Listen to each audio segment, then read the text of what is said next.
यमुना रानी जी संगे शोभे रूड़ा श्री यमुना रानी जी आंगण उत्सव बनी आवो श्रीनाथ जी आंगण उत्सव बनी आवो श्रीनाथ जी आवो श्रीनाथ जी तमे आवो रे श्रीनाथ जी आवो श्रीनाथ जी तमे आवो रे श्रीनाथ जी आंगण उत्सव बनी आवो श्रीनाथ आंगण उत्सव बनी आवो श्रीनाथ जी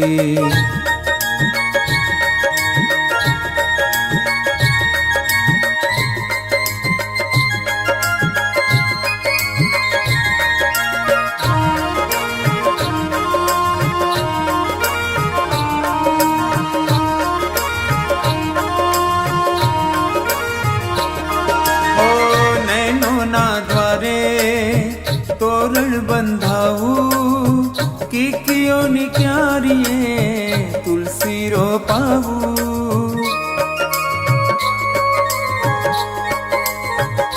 हो नैनो ना द्वारे तोरण बंधाऊ किकियो निक्यारिये तुलसी रो पावू जाखी करता नैनो ना सुखनो नहीं पार जी जाखी करता नैनो ना सुखनो नहीं पार जी आंगण उत्सव बनी आवो श्रीनाथ आंगण उत्सव बनी आवो श्रीनाथ जी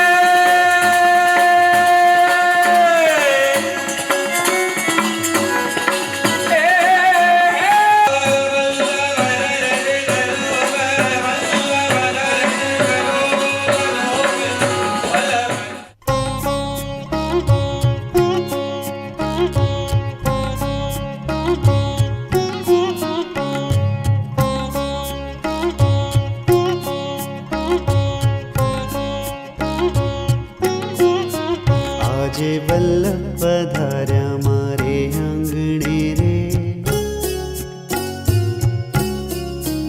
આજે વલ્લભ પધાર્યા મારે આંગણે રે પૂર્માનંદ થાય આજે વલ્લભ પધાર્યા મારે આંગણે રે પૂર્માનંદ થાય આજે વલ્લભ પધાર્યા મારે આંગણે રે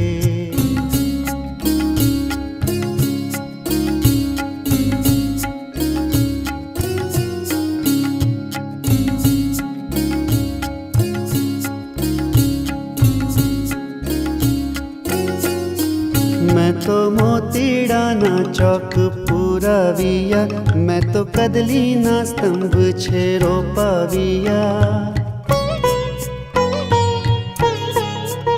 मैं तो मोतीडाना चौक पुराविया मैं तो कदलीना स्तंभ छेरो पाविया हये हरख नमाय આજે વલ્લભ પધાર્યા મારે આંગણે રે પૂર્માનંદ થાય આજે વલ્લભ પધાર્યા મારે આંગણે રે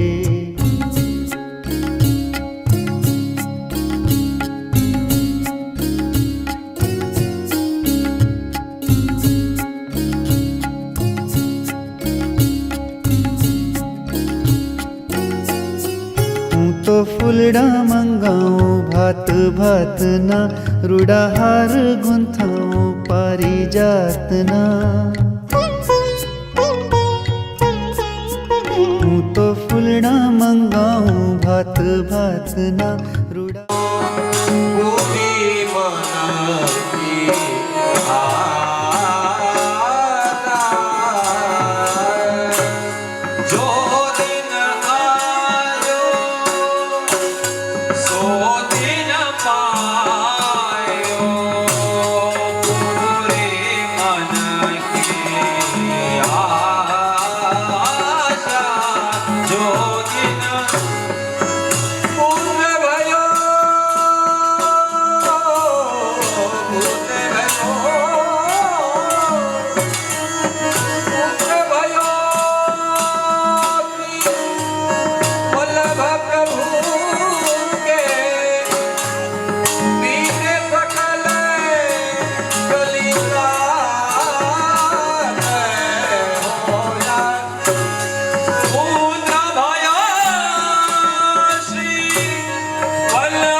कन्हैयालाल प्यारे की जय।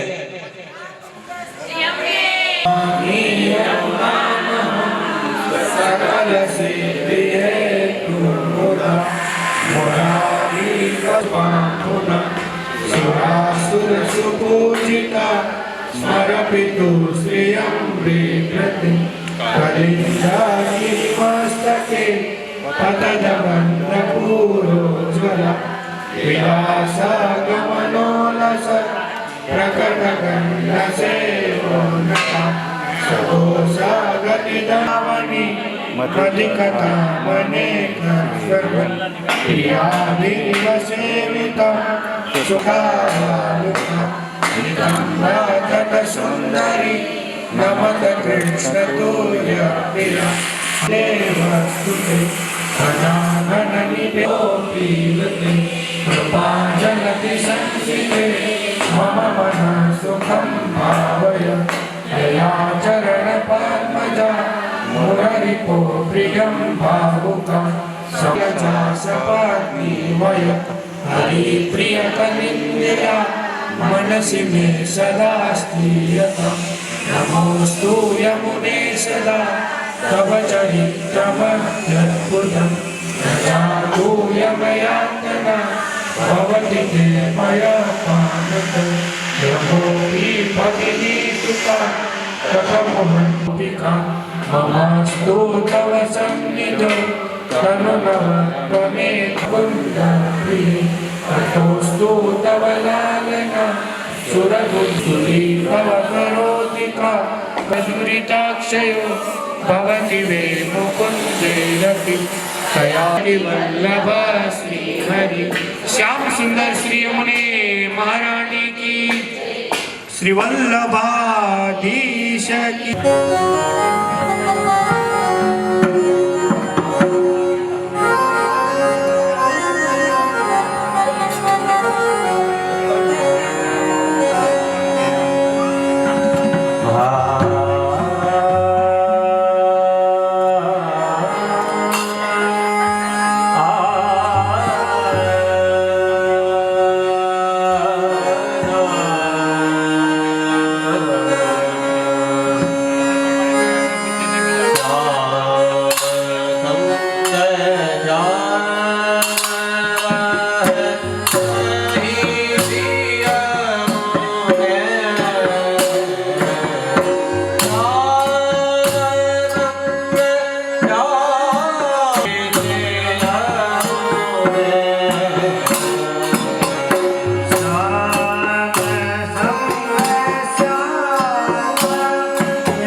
વલ્લભાધીશ કી જય, પ્યારે કી જય,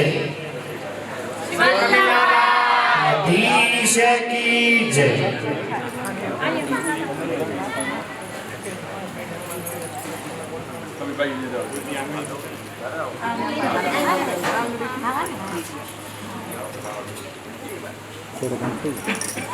શ્યામ સુંદર શ્રી અમને મહારાણી કી જય. શ્યામ સુંદર સિંહ અમને મહારાણી કી જય.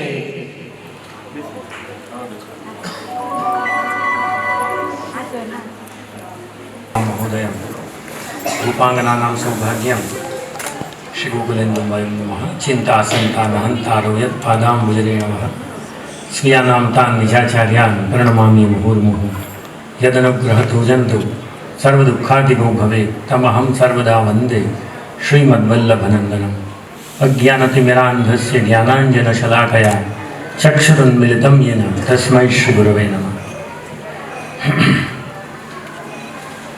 વાલા વૈષ્ણવ, આજે આ અજુડિયા પરિવારના આંગણે નેન્સીના લગ્નનો પ્રસંગ સામે આવીને ઊભો થયો છે અને એ નિમિત્તે હવે બ્રિજરાજભાઈને સંગીતાબેન તો વર્ષોથી જોડાયેલા છે અમારી હવેલી સાથે અને આ બધા એવા લોકો છે કે જો થોડા દિવસ ન દેખાય તો અમને કમી લાગવા લાગે, એટલી ટેવ પડી ગઈ છે પરસ્પર.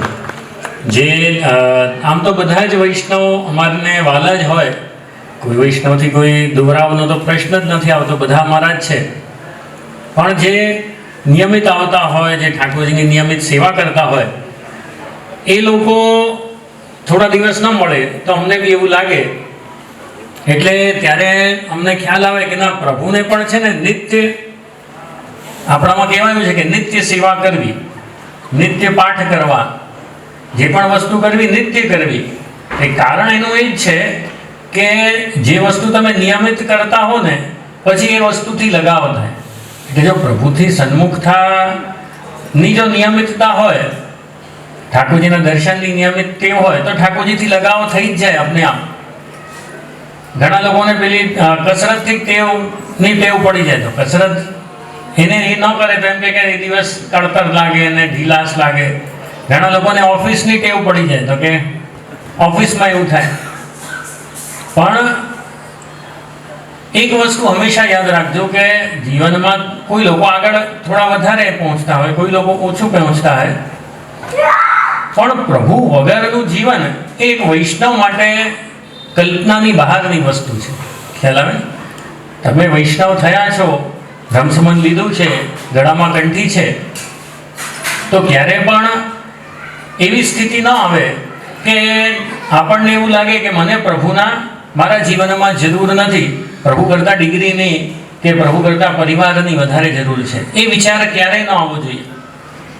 અને એટલા માટે વડીલો એક ક્રમ રાખ્યો છે કે કોઈ પણ લૌકિક પ્રસંગ પ્રારંભ થાય ને એ પહેલાં અલૌકિક કરી લે. જેમ આજે આ લોકોએ કર્યું, તમારામાંથી ઘણા મહેમાન આવતીકાલથી હશે ને, બધું મંડપ મુહૂર્ત ને બધું એ બધું આવતીકાલથી તમે લોકો કરવાના છો. એની પહેલાં પ્રભુનું સ્મરણ કરીએ. એમાં બે હેતુ હોય. એક તો એ હોય કે ભાઈ આ જેમ નવું જીવન જઈ રહી છે તો એને પ્રભુની કૃપા પ્રાપ્ત થાય. આપણી પહેલાં ઠાકોરજી છે તો ઠાકોરજીના આશીર્વાદ મળે. આજે જમનાજી એના પાન કરે અહીંયા તો બસ એનું પણ શુદ્ધ હૃદયથી 2 દિવસ પછી ચોરીમાં બેસે એવી ભાવના હોય. અને બીજું એ કે જ્યારે પણ આપણે છે ને લૌકિકમાં પડીએ ને તો પ્રભુ વહેલા વિસરાઈ જાય. બરાબર કે નહીં? ઘણી વખત અમે જોયું છે કે જો લૌકિકમાં આપણે પડતા જઈએ તો પછી પ્રભુનું વિસ્મરણ થઈ જાય. એટલે વડીલોએ શું ક્રમ સેટ કર્યું કે પહેલા પ્રભુનું સ્મરણ કરી લો, પછી લૌકિકમાં જશો ને તો ઠાકોરજીને યાદ કરવા વધુ કઠિન પડે. આમ જ લોકોને તકલીફ છે, કઠિન પડે છે. મહાપ્રભુજીએ પણ આજ્ઞા કરી છે કે વિષયાક્રાંત દેહાનામ નાવેશ સર્વથા હરે, કે જ્યારે આપણું મન વિષયોમાં એટલે કે કોઈ કામકાજમાં લૌકિકમાં પડી જાય તો ઠાકોરજીનું સ્મરણ કરવું કઠિન પડે. એટલા માટે તમે બતાવો કે બધાને નાના હતા ત્યારથી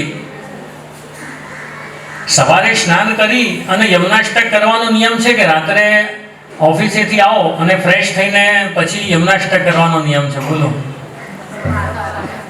બધાને શું નિયમ પાડવામાં આવ્યું કે તમે સવારે ઓફિસે જાઓ એ પહેલા માળા ફેરવવી હોય તો બધા પહેલા માળા ફેરવો, ન છૂટકે થાય તો સાંજે કરો. તો સવારે કેમ કહ્યું? સાંજે બી કરી શકે ને માણસ. પ્રભુને બંધારણ છે આજે બધા માલા પેરામણી થાય સાંજે સૂર્યાસ્ત પછી. તો યમનાષ્ટક બોલો તો યમુનાજી તો એમને કેમ વાંધો છે? તો કેમ વડીલોએ કર્યું કે સવારે જ નામ લેવું? તમને એવું લાગે કે વડીલો અભણ હતા, અમે બધા ડિગ્રી વાળા છે, આ ડિગ્રી ડોક્ટર છે, મને ખબર છે. પણ ખાલી ડિગ્રી એક અલગ વસ્તુ થઈ જાય અને એક વ્યવહારિક જ્ઞાન. વડીલો જે હતા ને એને વ્યવહારિક જ્ઞાન બહુ હતું. તો એ લોકોને ખબર હતી કે જો એક વખત પેલા કામે પહોંચી ગયો વ્યક્તિ પછી પ્રભુનું સ્મરણ કરવું એ કઠિન પડશે અને રાત્રે આવીને માળા ફેરવશે તો કોઈની સાથે દુકાનમાં ઝઘડો થયો હશે તો ઝઘડો યાદ આવે કે પ્રભુ યાદ આવે? બોલો. વધારે એવું જ થાય કે ઝઘડો યાદ આવે. કેમ? કારણ કે એક વખત પેલા વિષયોમાં પડી ગયા આપણે, પછી પ્રભુનું યાદ કરતા કરતા પણ પેલું મન ત્યાં ચાલ્યું છે. એટલા માટે વડીલોએ શું કર્યું કે લૌકિકમાં હવે કાલથી મહેમાનો આવશે અને બધું થશે તો પછી આ લોકો થોડા બધાને વ્યસ્ત થઈ જશે. એટલે આજે અલૌકિકનો પ્રસંગ કર્યો ને એમાં તમે બધા ભાગરૂપ થયા. તો હંમેશા યાદ રાખજો કે જીવનમાં ક્યારે પણ પ્રભુ સિવાય આપણો ક્રમ નહીં થવો જોઈએ. આજે બાળકોને બી અન્નપ્રાશન કરાવે, જે પહેલો ખોરાક લેવડાવે એમાં પણ સૌથી પહેલા શું લેવડાવે? પ્રભુની પ્રસાદી ખીર લેવડાવે. અને એનો તમે પ્રતાપ જોયા છે કે વડીલ કેટલા પણ 80 વર્ષના થઈ જાય પણ પ્રભુની પ્રસાદી ઢાળાનો ને મઠડીનો સ્વાદ જતો નથી. બરાબર ને? પ્રભુના પ્રસાદનો તો એવો મહિમા છે. એટલે નાનપણમાં પેલું પહેલા પ્રસાદી ખીર લીધી છેલ્લે સુધી યાદ રહે બધાને. એટલે પ્રારંભમાં જે તમે લોકો કરો ત્યાં ચિત્તની શુદ્ધિ વધારે હોય. એટલે હંમેશા યાદ રાખજો કોઈ પણ વૈષ્ણવ કુટુંબ હોય, જેમ આજે આ કુટુંબે કર્યું, પોતાની વૈષ્ણવતાના સંસ્કાર એ જાળવ્યા અને એ પરંપરાનું પાલન કરતા કરતા ઓટોમેટિક આપણે પ્રભુનું સ્મરણ કરી લઈએ.